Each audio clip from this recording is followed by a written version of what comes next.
Hello everybody, today I'm going to show you how to make random numbers in C++. Firstly, you need to include library random, which defines many random generators, also known as random number engines. We will be using Mersenne Twister. It's defined in two versions, 32-bit and 64-bit. We will be using 64-bit. In definition, you have to provide seed, which itself should be a random number, but for now we will just use 50. A random number generator has overloaded operator parentheses that you can use to get a random number. So this is it, our first random number. So let's try it again. And we got the same number. This is of course because we have the same seed. So what we need is different seed for every generator being created. We can get it, for example, from current time. So let's include header cTime and create variable named seed that is initialized to current time in seconds. We use it as a seed to our engine.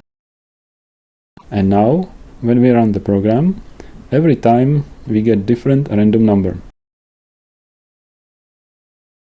But this is not the best way how to create seed for the random engine. To see why, let's create 10 seeds in loop. And as you see, they are all the same. Because numbers from function time change only once a second, and they increase by 1. So from perspective of randomness, they are very similar. And that's not what we want. To get better seed, we are going to use random device.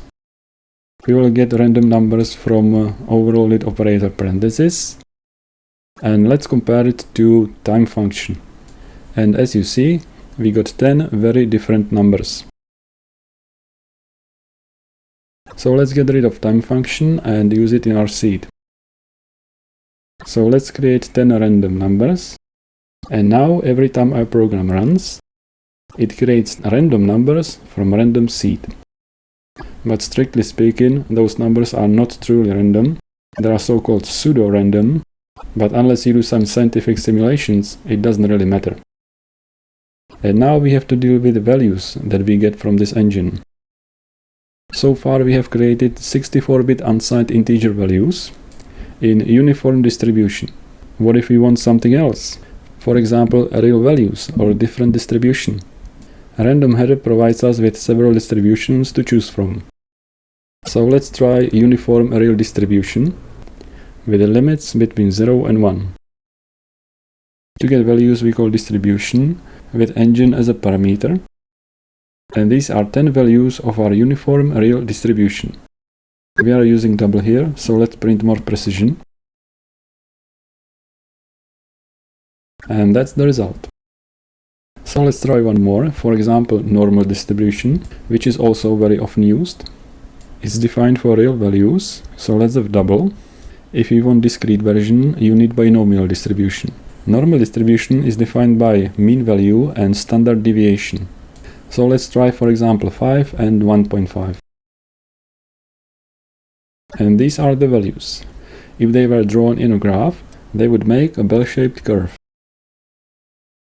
There is one thing that needs to be mentioned, and that's creation of random engines. Because those objects are not small, and they are not created very quickly. If we take size of both engines and size of distribution, we can see that engines have several kilobytes in size. So what we want is to create them once and then use them over and over again. Let's create some useful function that simulates throwing a dice. Because we don't want to create a random engine every time we call the function, we will make it static. We will give it uniform integer distribution to get numbers 1 to 6 inclusive.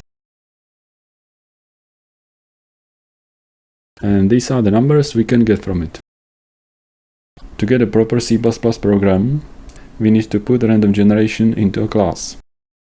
Let's give it two constructors, one constructor with seed and one empty. Then we need to prevent this class from being copied, because generally we don't want two generators with the same seed. So let's delete copy constructor and copy assignment operator.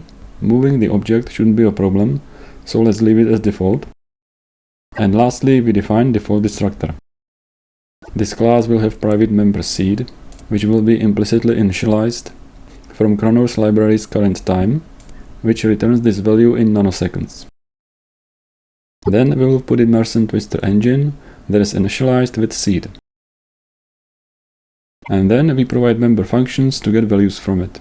One for getting seed, and templatized version for getting a random number.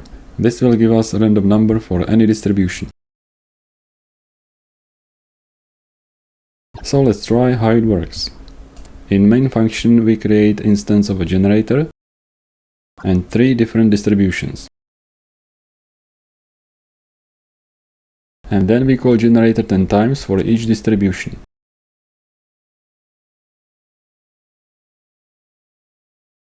And these are the numbers we get from it. Of course, they are different every time we run the program. And this is how we get random numbers in C++. Thank you for watching, and I will see you next time.